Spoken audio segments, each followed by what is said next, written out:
I told my childhood best friend's family what her boyfriend did to me 10 years ago, and now I'm being blamed for ruining an engagement and breaking up her family. Growing up, I, 27F, had a childhood friend, Angie, also 27F, who felt like a real sister to me. From the time we were 6 until we turned 18, we were inseparable, spending weekends at each other's houses, celebrating family events, and just being part of each other's lives. When my parents went through a messy divorce during my second grade year, I even stayed at her place for a while. Angie, who's Russian, taught me some of her language, and I taught her a bit of Spanish. Her older brother and younger sister were like family to me. In our teenage years, she had 2 close male friends. She ended up dating one, and the other, Nico, 29 now, who is also Russian, became my boyfriend when I was 17. Growing up I had issues with a heart condition. I won't bore you with the details, but I had to take a lot of meds, but got healthier starting from 16. I didn't have to take them daily but only when my heart rate became irregular, but then immediately, as it would become extremely painful, my heart would cramp and I would start to hyperventilate. All my friends knew this, Nico included, and that I would black out if my meds got taken with alcohol. I didn't smoke much or drink much growing up as a result, since I was worried about my health and only did drink at home or in a safe setting. Legal drinking age is 16 here, and I only drank wine or beer if at all.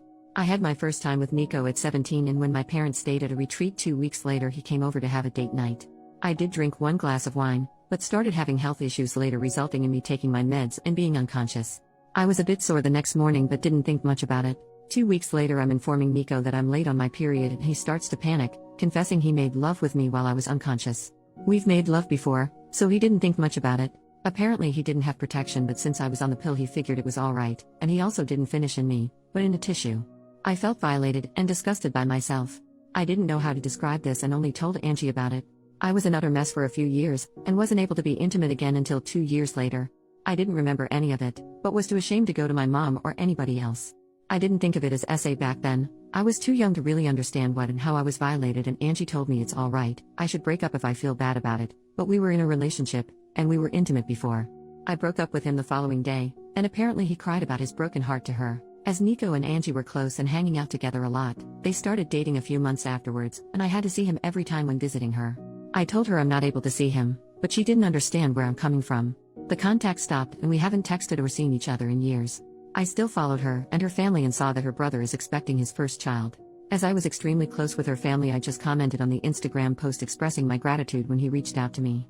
I missed his wedding, but he wanted to ask if I would be interested in joining the baby shower as it's been years and we've been extremely close before. He told me I was like a third little sister. I just asked if Nico will be attending as well, as Angie and him have been dating for 9 years now, and he said yes. I didn't elaborate much but just expressed that I'll send a small present, but won't be attending.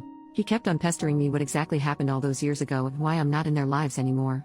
Angie told her family I'm not able to see her with an ex of mine, but her brother thought there's more behind it. This is when I think I could be the jerk. I told him the truth about what happened back then. And while I didn't know it at 17, I know now that this was SA and I named it as such. I didn't receive any message back from him, but a few days later Angie reached out to me. She was furious.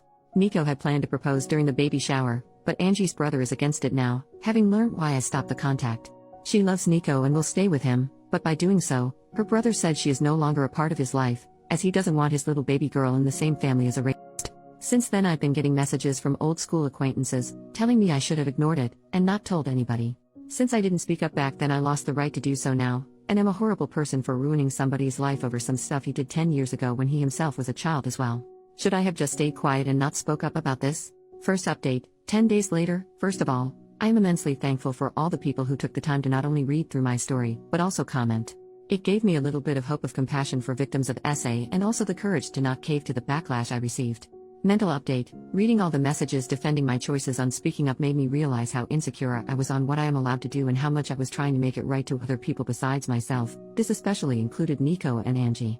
All of you are right. If Nico had changed, he would have apologized, reached out, or tried to make amends in some way, either when word got to him from his brother-in-law or at some earlier point in his life. My former best friend Angie should have been able to feel some sort of compassion if she had any respect for me as a human being or the time we spend together. Her reaction showed that I shouldn't hesitate on my actions. I went to therapy from 21 onwards and thought I moved on from the rape as best as I could, but I realized how ashamed I still am almost 10 years later about an incident that wasn't my fault at all. I was ashamed to speak up back then and afraid that people around me would look differently at me. And somehow I still felt bad about speaking up today, so I'm trying to own what happened to me now and not apologize for other people's behaviors, especially as they don't even show me respect. What happened since then? I archived every nasty message I got on WhatsApp so I wouldn't have to read them, but would have the proof if needed at a later point. Angie's mom called me crying the following day of the incident. I shouldn't have answered the phone, but during the 10 years of friendship I saw her as an aunt, almost a second mom. She'd always joked that while her children would run around the house doing whatever, I would always take the time to drink a tea and talk with her, showing her more love and time than her actual children. While she said she's sorry for what has been and for what I went through as a child, she couldn't believe that I would ruin Angie's happiness over something like that. With Angie's brother refusing to have Nico as part of the family and Angie standing by Nico's side, it's divided their family and she is heartbroken.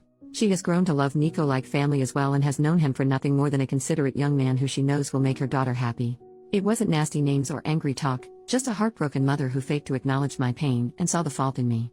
Angie's mom tried to get me to apologize or to take it back, but I refused as I don't see the fault in me. With everything that has happened, I believe that Nico hasn't changed and is just hiding it better somehow. He can see how people are standing by him and supporting his behavior, so he won't have to change. And that is something I didn't want to indulge. Angie's mom not even once used the word rape, and I tried to correct her every time she talked about it, trying to name it for her to understand better, but she would just start sobbing more and it didn't make sense for us to continue to talk. Angie's mom used to be in contact with mine for some time, and she reached out to her after our talk. I was afraid that my mom would find out, since she's from a more conservative background. We had a long talk and I didn't get to see her physically yet, but she apologized for not being there for me or not making me feel like I can talk to her. I tried to calm her as best as I could, but when she asked me if my current partner knows I was used like that, I got angry. She was scared my partner would leave me if he found out, implying it was something that made me less precious or appealing. When she asked me to keep it a secret from our family abroad and in our country, I hung up. She was acting exactly the way I was afraid she would, as if it's something shameful. It was especially hard as I am trying my best to move away from the feeling of shame. She has since apologized, but it's clear that her view of me has changed. I don't yet know how to deal with it, but that's something to worry about in the next few weeks. As some of you suggested, I wrote Angie's brother, Sven, again and apologized for the mess, but I'm glad that it is out in the open and how proud I am that he's not defending his family. I asked if his old email is still working as I would just send a gift card. He didn't respond, but I got a message from his wife 2 days ago. She thanked me for speaking up and informing them about Nico. There were apparently a few moments that made her uncomfortable, some jokes Nico made, and in retrospective she can see why. Sven apparently informed her the moment he got my initial text, and both of them have since seen Angie but not Nico. She refuses to be in the same room or house as him, and same goes to their unborn daughter. Sven and Angie's mom has been at their place multiple times to beg to forgive Nico, and Sven caved a little. Angie and Nico will get married, Sven will attend but his wife will not. He is allowed in the family but not in contact with either Sven's wife or daughter. Those restrictions are not for Angie. Sven was suffering trying to ease his mother's worries and is not able to take a stand and cut them out completely. This is a compromise they made without his wife's approval, and she told me she's trying her best to cut them out of their life indefinitely. She wanted to move back, closer to her family as well, and thinks this is a perfect opportunity but isn't sure if she can follow through. His wife told me she's terribly sorry for all the issues that came my way and it has been a lot trying to handle the situation on their side. Sven knows it's not my fault but he doesn't want contact. It's hard for him to talk or see my name because even though he knows I'm not the guilty party, in some way I was the bearer or bad news and he sees me as the start of all this drama. She told me a few times that neither believe I'm the bad guy here, they just are tired with everything and it's just been extremely hard on them. That's all that has happened so far. I am frustrated about how everything came to be. It feels like Nico will just continue with his life without having to be remorseful. I didn't want him to suffer, but I think some part of me wanted to at least receive some kind of apology for all the suffering I went through afterwards. I'm having to deal with my mother and her changed shameful view on me, and even though I'm happy it's all out, it's extremely hard to stand by my choices. My partner and my best friends both have been my shoulder to cry on during this ordeal. Especially my best friend was enraged for me, and I am extremely grateful to have both by my side. Right now I'm just emotionally drained, but I'm sure it will be better once a few weeks passes. Second update 3 months later, posted 2 days ago. My first post was 3 months ago and this one will be my last update for now. It is not a good one, but I sincerely wish to leave it all behind me. That includes distancing myself from this Reddit account. These posts helped me let go of my anger, similar to a journal, and I am grateful for all the people who are enraged with me. I hope to open it again someday, with a final happy update, but for now every little pop-up is a reminder of the anxiety I am still dealing with, and I do not have the energy to deal with this topic outside of my therapy anymore. I work in a very specialized field. To get the proper qualification it takes on average 6 to 8 years, bachelor, master and then state bar to be allowed to practice. While it is not very competitive, not a lot of people choose this profession, and it is highly sought after.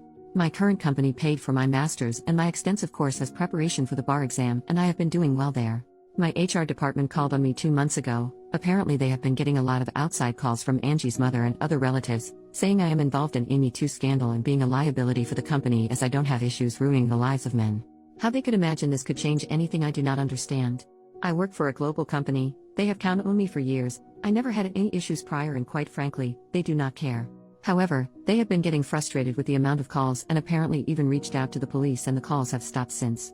Nonetheless, they reached out to me to check on my mental well-being, offering to give me paid leave till it settles a little bit, and offering company paid therapy. Therapy is covered by my country's health insurance, but it is tricky to get one without waiting time, but I already had my old one on retainer and started going right after the incident. They made it clear that they invested a good amount of money in me and do not wish to lose me. I was ashamed that this part of my private life slipped into my professional one. It started to influence the career I worked hard for years to build, and while my company ensured me that it would not affect the workload and clients I'm getting, word got around, and it was clear for my colleagues that I am going through something nasty, and the company does not want to deal with it. All this stress and anxiety led me to hyper-focus on my work. I took on whatever I could, paranoid that another call would come, and for whatever reason, the company would move me to a dead-end department where my career would basically be over. At the same time, I started looking into different companies who would be able to buy me out, as I am tied to my current company for 5 years after graduation. 3 more are left, and I got a management position in a rival company with a huge salary jump. I couldn't be happy about it. I was just relieved I wouldn't get the pity looks from my colleagues anymore. I went to the police with all the hateful messages and the HR protocol with the call history and got a restraining order for Angie's mom. Should she contact my new company again, I have a public LinkedIn. It is needed for my job. At least I have some sort of proof that her words hold no meaning. I got asked if I want to pursue the essay but decided against it. It would open the whole ordeal again. I don't have proof, besides Nico and Angie not denying it, and quite honestly was afraid of what it would do to my career. I did keep contact with a good friend of mine who grew up in the same small town but moved away 5 or so years ago. As we share a Nintendo Switch online family account, so we tend to be in contact at least once a year for a short phone call when she has to send me the money for the subscription, and we just tend to make a phone call with updates out of it. Yesterday was one of those days and the whole Nico thing came up. While she didn't hear it directly, her mom is still living in the small town and reached out to her, asking if I'm alright. She expressed her disapproval about how everything came to be, as she was close with Angie back in the days as well, and remembered how close we were, how often we spend time together, like sisters. She updated me that 2 months ago Sven's baby girl was born, and while neither Nico or Angie were seen in any of the pictures or stories with the baby, a month ago Angie and Nico had engagement party. Both Sven, the baby, and his wife participated, and are in the family pictures. I remember how enraged Sven's wife was, and how she told me she herself felt uncomfortable with Sven. Now it is all forgotten and forgiven. Nico's parents own a few houses and gifted Angie and Nico a house close to their home, and Sven and his wife apparently bought a house in the same street. It is as if nothing happened at all. Listening to my friend telling me the updates, I'm honestly not sure if I should have asked her to not tell me anything. I just feel empty and betrayed. Not by Angie, she made her choice. Not by Sven, it is his sister, and at the end of the day when he asked me what happened and then didn't have the decency to answer me because he saw me as the one who ruined his family, it was clear that the truth didn't matter. Not by Sven's wife, who has a baby girl, an innocent daughter who she should protect as a mother, even thought she told me she would do her best to keep her daughter away from Nico, but just by life. I fought to have it all behind me, just to have this old wound ripped open again 3 months ago when Sven kept plastering me. I got hate messages, but knowing that maybe someone would be hesitant towards Nico when he showed strange behavior made me feel like maybe I did right. Maybe by speaking up I helped a girl out to not be SA'd. My own mother was ashamed of what happened to me, told me I was to keep it quiet so my family abroad wouldn't get to hear it, just for it all to be all good again for Nico. After everything that happened these last 3 months, I truly understand why victims of SA chose not to speak up.